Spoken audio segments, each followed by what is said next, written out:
Salut mes Zoulous et bienvenue pour cette nouvelle vidéo qui traitera des équipements dans World of Tanks. Dans un premier temps, nous parlerons de l'interface du garage qui concerne les équipements, puis nous passerons sur chaque type de char afin de définir quels sont les équipements les plus appropriés et pourquoi. Enfin, je vous donnerai quelques liens utiles afin de savoir plus précisément les équipements intéressants pour votre char en particulier. Tout d'abord, voici où se situent dans votre garage les équipements de votre char sélectionné. Il vous est possible d'affecter à votre char un maximum de 3 équipements qui doivent être achetés au préalable. Pour pouvoir acheter un équipement, il vous suffit d'appuyer sur une des cases de votre char afin que le menu des équipements s'ouvre. Tout à droite, nous pouvons observer le prix de l'équipement et à gauche, nous avons son nom et son utilité. Il vous suffit maintenant de cliquer sur l'équipement que vous désirez acheter et il sera automatiquement installé sur votre char. A savoir que l'on distingue deux types d'équipements standards, donc les équipements complexes et les équipements démontables. La différence est simple, pour démonter un équipement complexe, il vous faudra débourser 10 pièces d'or à chaque fois, contrairement aux équipements démontables qui eux peuvent être retirés sans surcoût. Afin de distinguer le type d'équipement standard, un écrou est présent en haut à droite de l'icône de l'équipement. Il signifie que c'est un équipement complexe. Dans le cas contraire, l'équipement est démontable. Nous pouvons observer aussi un autre type d'équipement, les équipements améliorés. Ceux-ci seront le sujet d'un prochain tutoriel.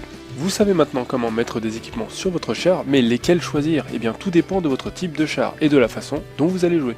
Dans le cas d'un char léger, votre boulot est de repérer les ennemis. Pour rappel, on distingue deux méthodes d'éclairage, les passifs qui vont se camoufler dans un buisson et attendre que l'ennemi passe à leur portée, et les actifs qui, eux, vont devant l'ennemi et zigzaguent afin de survivre.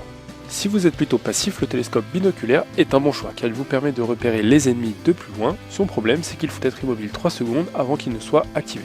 Toujours pour les éclaireurs passifs, le filet de camouflage comme son nom l'indique va vous permettre d'augmenter la valeur de votre camouflage et donc d'être moins facilement repérable, d'autant qu'il a les mêmes conditions que les binoculaires, c'est-à-dire 3 secondes d'immobilité.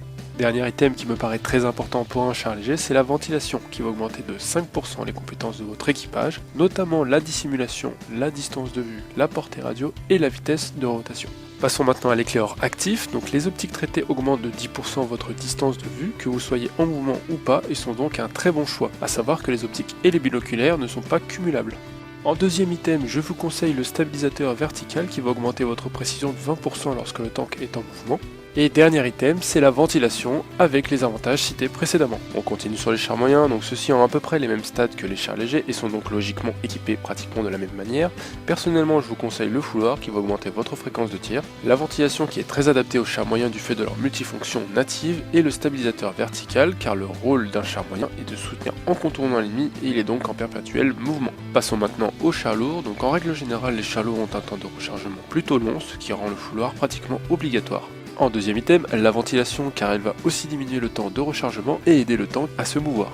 Le dernier item dépend vraiment de votre char et de votre façon de jouer. Pour ma part, ayant des chars lourds plutôt mobiles, j'utilise le stabilisateur vertical. Continuons sur les chasseurs de chars que l'on va découper en deux catégories, les chasseurs de chars avec tourelle et sans tourelle. Pour les chasseurs de chars avec tourelle, le fouloir est toujours important du fait du rechargement long de ceux-ci. La ventilation est, pour les mêmes raisons, un must à avoir. Et pour finir, le filet de camouflage afin d'être moins repérable par l'ennemi. Concernant les chasseurs de chars sans tourelle, il y a toujours le fouloir et la ventilation pour les mêmes raisons que précédemment, auquel on ajoute le système de visée afin de pouvoir faire un tir précis plus rapidement. Et pour finir, l'artillerie qui elle n'a pas beaucoup de choix niveau équipement, donc un fouloir est ultra recommandé, suivi d'un système de visée et d'un filet de camouflage ou d'une ventilation. Parlons maintenant de VB Addict qui est un site avec de nombreuses informations. Celle qui nous intéresse en particulier se trouve dans Statistiques et Tank Statistics Grid.